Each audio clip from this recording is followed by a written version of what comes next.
Bonjour. Je m'appelle Benoît, vous êtes Valentin Beckmer. D'accord, c'est-à-dire que je suis venu pour le... parce qu'il y a... Venez prendre place, ça va commencer. Ça s'adresse à qui ces cours d'éloquence en fait? À tout le monde, tu peux voir, les profils sont très variés. Tous les âges, toutes les origines, tous les Quel profil métiers. il y a par exemple? De tout, des personnes qui veulent vaincre leur timidité, des personnes qui en ont besoin dans leurs engagements associatifs, politiques, professionnels, tous les projets de vie. Mais le vrai secret, c'est surtout pour être à l'aise dans la vie de tous les jours. Le cours d'éloquence de Valentin est gratuit. Une fois par mois, à Paris, le club se réunit 2 heures durant pour s'exercer à s'exprimer en public. Le temps que tout le monde s'installe, je fais connaissance avec mon voisin de table. Qu'est-ce que vous faites dans la vie? Alors, moi, je suis coach dans une entreprise de sécurité. On a besoin dans quel but J'ai besoin de parler comme ça en public. Alors, c'est vrai que je le fais quand même déjà. Mais comme j'aime beaucoup comme ça discourir, si en plus je peux le faire à côté, c'est intéressant quoi, pour moi. Le cours commence. Le premier exercice consiste à se présenter devant l'assistance. Je m'appelle Selim, je suis coach en séduction pour hommes et je suis venu ici ce soir pour apprendre à parler beaucoup mieux. Au fil des présentations, je constate la diversité des profils de mes camarades. Bonsoir à tous, je m'appelle Anne-Marie Nguyen, je suis laborantine. Je suis lycéen. Avocat. Bonjour, je m'appelle Benoît. C'est aussi l'occasion pour moi d'expliquer à tout le monde mes véritables motivations. Je travaille avec Stéphane Bern, qui est un très bon orateur, il s'exprime très bien, il a un vocabulaire choisi. Et je suis là parce que je voudrais prendre sa place. Valentin nous explique rapidement que briller en société, au boulot ou au dîner chez Beau Papa, c'est une question d'entraînement. Les exercices de rapidité s'enchaînent sur la prise de parole en groupe.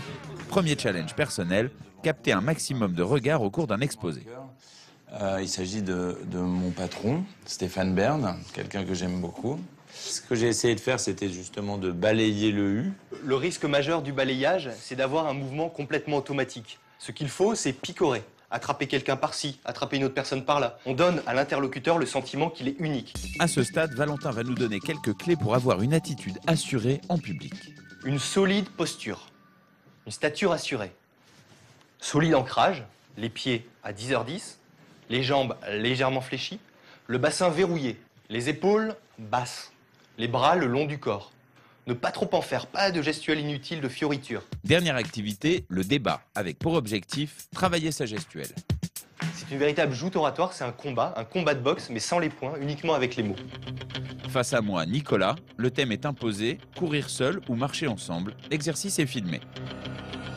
C'est quand vous voulez.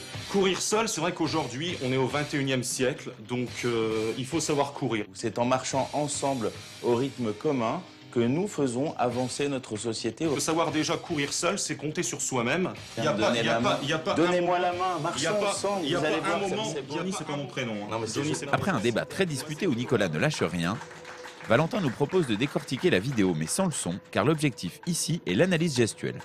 Là déjà il se relève les manches, il va m'en coller une. Là, il y a une attitude de défiance évidente, une gestuelle assez ample, peut-être pour rivaliser avec le molosse, hein. Le geste de fraternité. Donc là, la gestuelle accompagne le discours. Il est clair que Nicolas avait un ascendant sur Benoît. Quelle attitude est-ce que j'aurais dû adopter pour être plus convaincant? En fait, il y a un regard intermédiaire entre celui qui ignore et celui qui va chercher à capter l'attention. Ce qu'on appelle le regard des 1000 km. Vous traversez la personne. Votre focale, en fait, vise un point qui est bien au-delà. C'est la fin du cours. Les élèves peuvent désormais faire preuve d'éloquence entre eux. Le moment pour moi de me rassurer sur ma démarche. À ton avis, j'ai assez d'éloquence et de présence pour, je sais pas, peut-être présenter une émission tout seul, je sais pas, l'après-midi sur France 2? Oh oui, Ouais. ça m'a l'air très bien parti. Ouais. Bon. Vous avez quelqu'un à battre? Non, mais je sais pas, une idée comme ça, une petite émission l'après-midi, donc ça va, j'ai la carrure. Bah, accroche-toi, Stéphanou. Ton pire cauchemar est en route.